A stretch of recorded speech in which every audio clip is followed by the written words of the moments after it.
What's going on, guys? So today we gathered here in a beautiful mansion, kind of in the middle of nowhere, but it is for the Doodz first ever Mastermind class. Got a bunch of our students that came down to kind of celebrate with us, visit with us, kind of get a chance to meet us as a whole. We get a chance to meet them.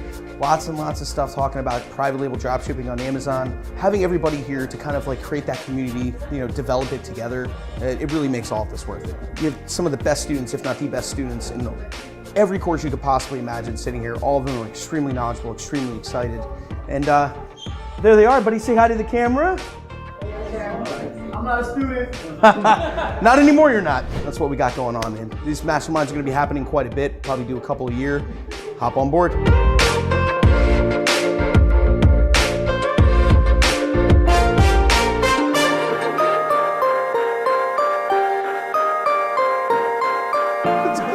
Stay right there in a moment.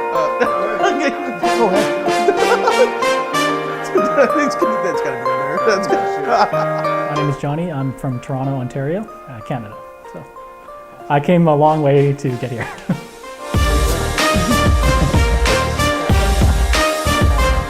What further sold it for me was because I ask a lot of questions. Every time I ask a question, rapid fire, every single time, on point. I couldn't figure out when they sleep. I actually did figure out when they sleep because I would ask them at all random hours, and I figured out the time frame, and they confirmed that what I suspected was actually correct. I found the gap, but yeah, like they were really on point. They were very honest. They were straightforward, and they answered all my questions that I had. And any pessimist would say at that point, any mature pessimist at least, would say, all right, yeah, these guys are okay. I am a believer now.